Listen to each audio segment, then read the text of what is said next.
Hello everyone, I'm Ferdi Salvador. Join us in unlocking the tricks of the trade here on Trade Talks. Let's get down to business.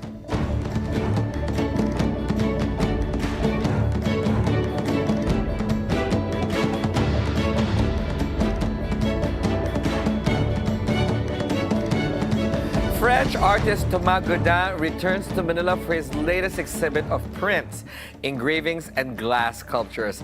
The self-taught artist creates images from his travels across the globe, including the Philippines.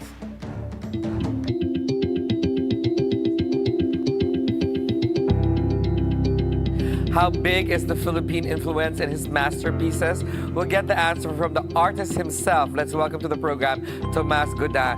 Thomas, good morning. How are you? I'm fine, thank you. Welcome back to the Philippines.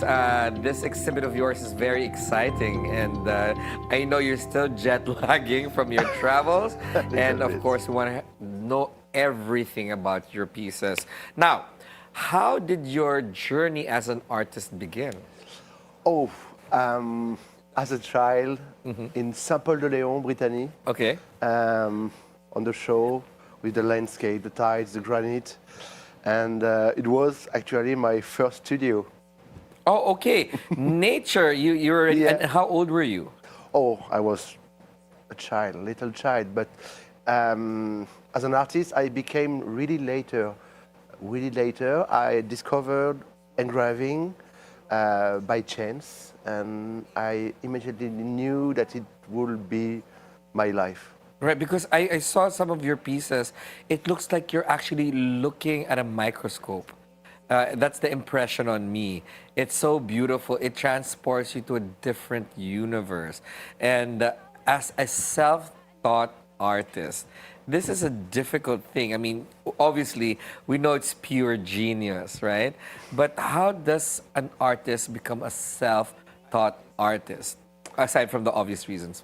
I don't really know, but once I discovered engraving, art, I felt happy, really happy.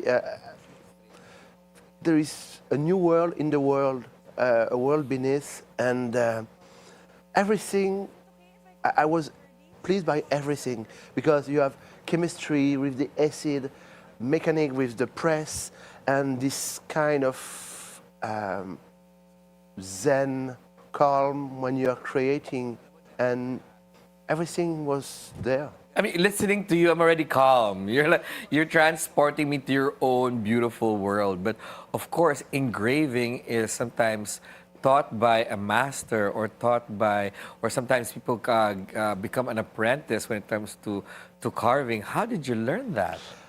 Failing, trying, trying again.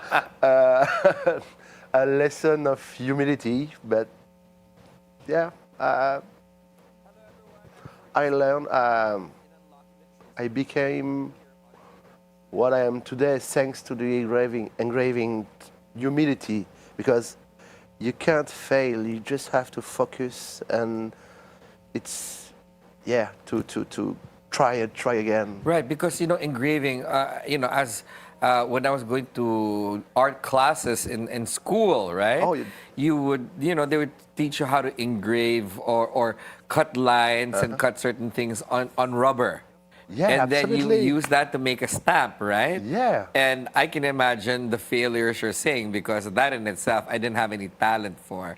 Do you use rubber, or do you use wood, or do you use metal to do your engraving? Metal plates, yeah, and now big, huge metal plates. The biggest, I'm now able to create the biggest intaglio prints in the world.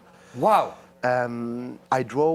I imagine a press, a big intaglio press. Yes. 10 meters long by 2 meters wide. And that's massive. yeah, yeah, that's massive. And metal, because you put varnish, you paint with varnish, you take off the varnish. Light appears in deepness, the metal, and yeah, because other artists with the medium of, let's say, oil and canvas, that's one process. Yeah. You actually go to, I think, three processes. You create the art piece on the metal. Uh-huh. You do the print, and of course, it's not only by trial and error. You're already figuring out the image in your head when you put the color Yeah, exactly. and the texture on the metal plate, right? So that's two. Three is when you actually put it on another material, Yeah, absolutely, on paper. on paper. Yeah. Oh my goodness. Magnificent tender paper from the oldest milled, paper mill Paper mill, yeah. in Europe. And it's, yeah, poetry, it's like love. It's handmade cotton paper, 100% cotton paper. And you have to put these sheets of paper into water to make it like really soft. Yes. And then, Just like fabric, no? yeah. But Yeah, okay, absolutely. the oldest paper mill. So that means to say this paper mills probably produce a lot of material for books and artwork that's up to, well, living up to now hundreds of years. Yes, Why this particular process with this paper mill? because it's natural fiber, and handcrafted, like, and it crossed the centuries. It's, you can see in every museum in the world this paper with like Picasso, Miro, some of the greatest artists of all time used this paper, and because it's the best.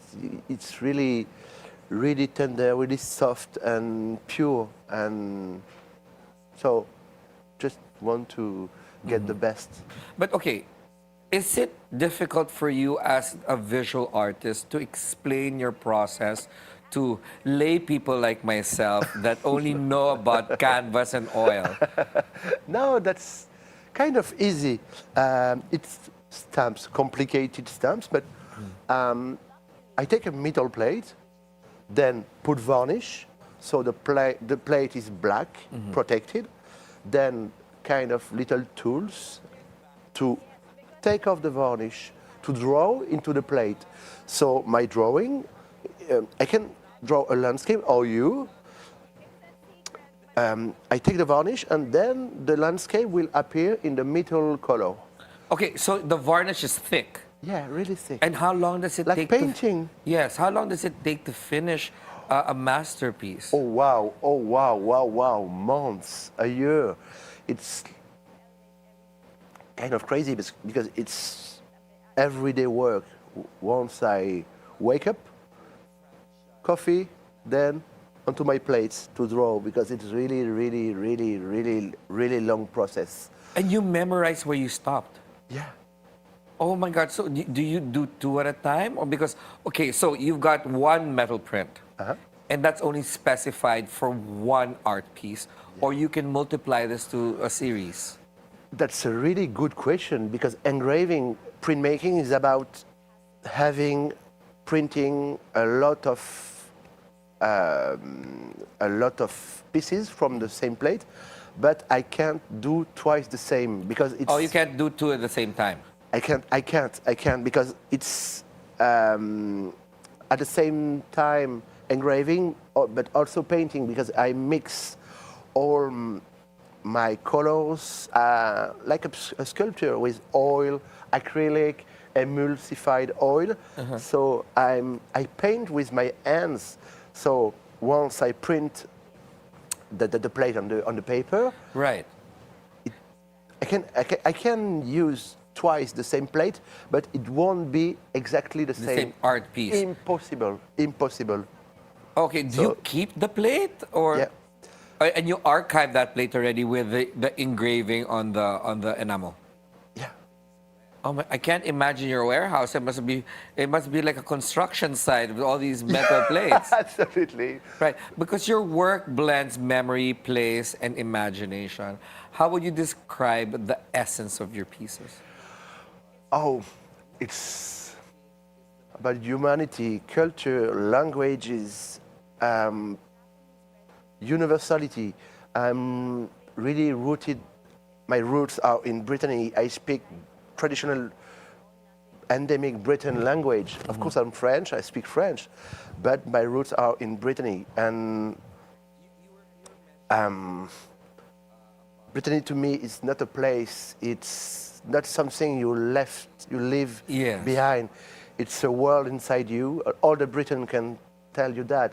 I have good friends from Brittany living here in Manila, and it's like a prism. Yeah, because you have your own culture in Brittany. Yeah, I because you've got the French side, and obviously across the channel the English side that coincides with each other. There's a different type of sophistication. So does that continue to shape your art, living in Brittany or around Brittany, and how does it reflect? Like you're talking about waves, you're talking about nature in Brittany. So is that what you dream, and that's when you put your artwork? Yeah, absolutely. All is about the sea, the nature, and like landscape from above, mindscapes. It's an accumulation of all the things I had a chance to see in my life. But yeah, it's an echo. Yeah, an echo of all the landscape I had the chance to see. Listening to you, I'm trying to get into your head, and I'm actually imagining what you're describing to me. But I want to know more about your inspirations around your travels. We're going to take a short break. Trade Talks will be right back.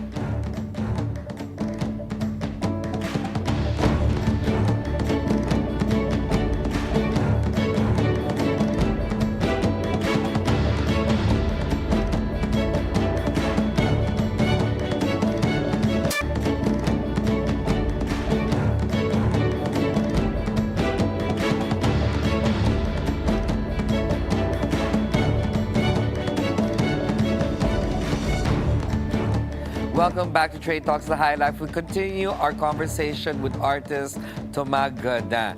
Before we took the break, I wanted to know about your inspiration, because I'm seeing the art, your art pieces on screen, and based on our research, you've traveled to Benin, Mexico, Bhutan, obviously the Philippines.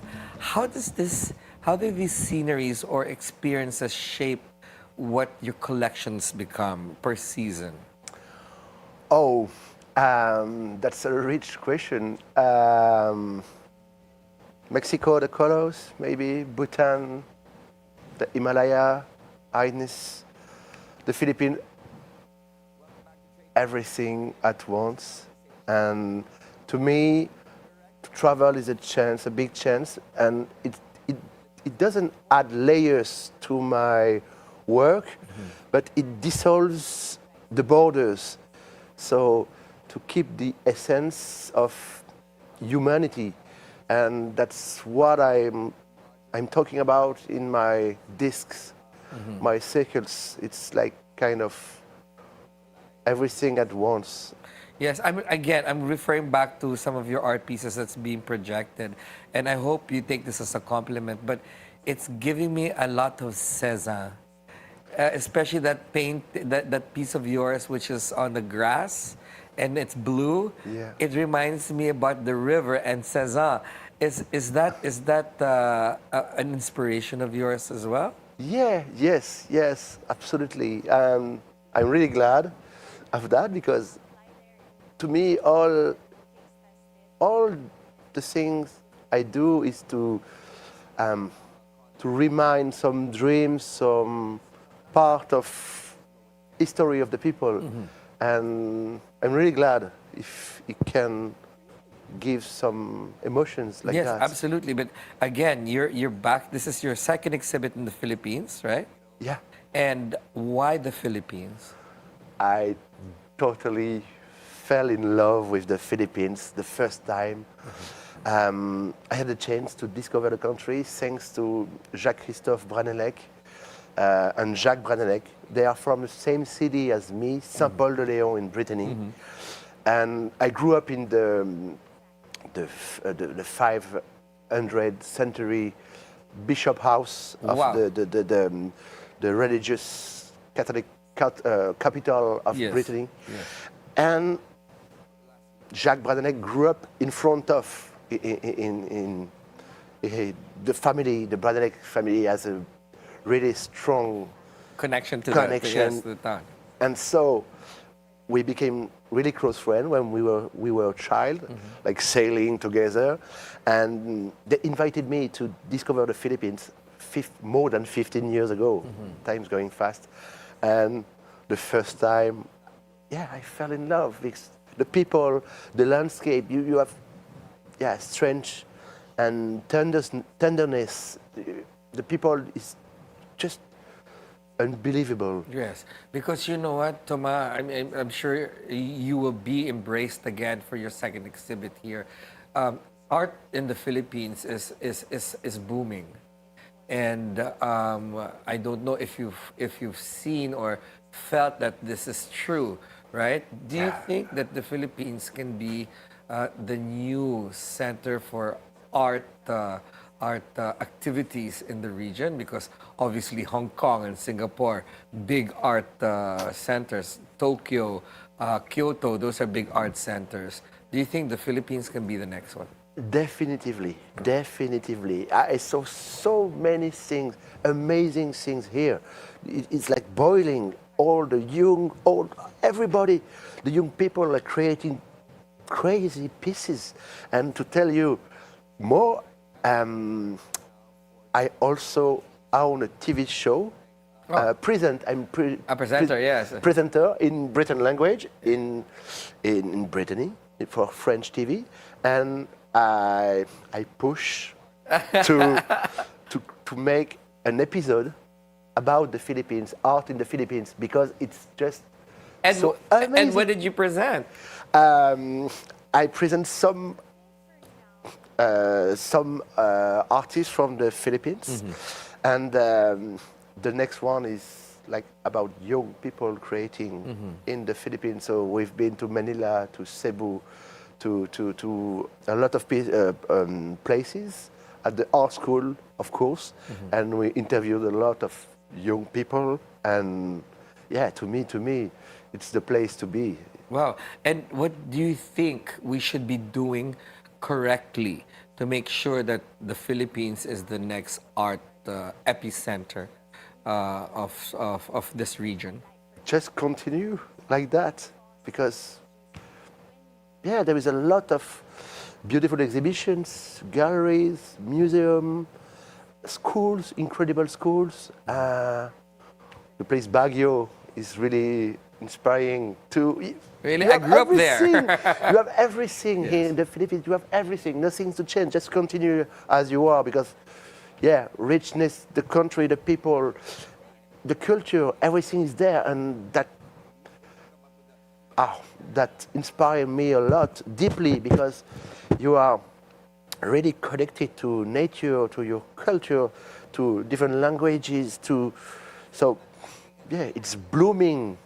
Are there pieces from your current exhibit that were inspired by what you saw here? Yeah, almost everything. Okay. What's that? The sea, el mar, the montagne? Little French. A little French. I'm trying to Little flex it. Tagalog too. And yes, because there is everything here, like mountains, jungle.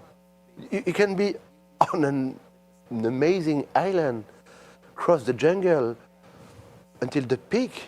You have volcanoes, you have a rich, incredible underwater landscapes. So everything is about the Philippines here in my collection. And engravings, landscapes from above, because I had the chance to fly with Jacques Bradenec, to fly the Philippines and to see the country from above. Yeah, and he's a pilot, so that's super cool.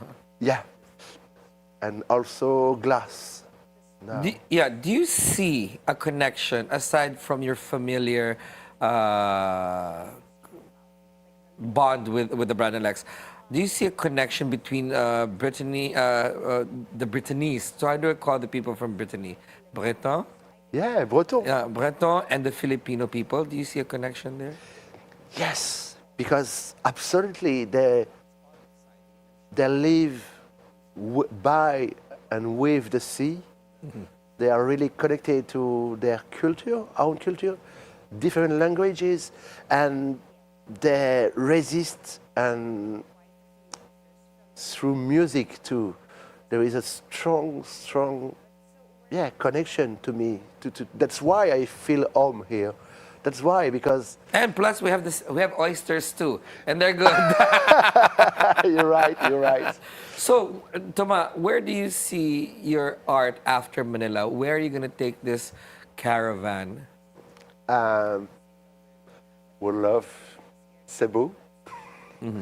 Cebu, but before, um, before I don't know. I have a lot of plans, but I'm actually working on a really big glass sculpture in France for Lyon, and at the Tétinger Simon Marc workshop in Reims, which is working on Notre Dame de Paris stained glass. You got me at Tétanger.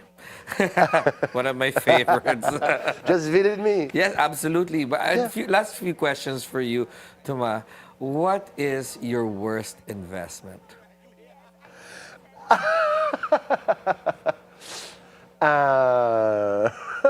Really good question. That's a trap. That's a trap. Maybe my first sport car. Your first sport. All right, given. What was it? It was like a coupe sport, black with the the moving lights. Yes. Like really You gangster. yeah, you felt good. What's your best investment? My press. Because it's The largest in the world, as you yeah, said. the largest in the world, because it makes me happy, and I can live thanks to this amazing tool, and I want to create residencies for artists. I want Filipino people to learn and to be able to use this press. I love that. So I love educating our countrymen. That's fantastic. What is your favorite mistake?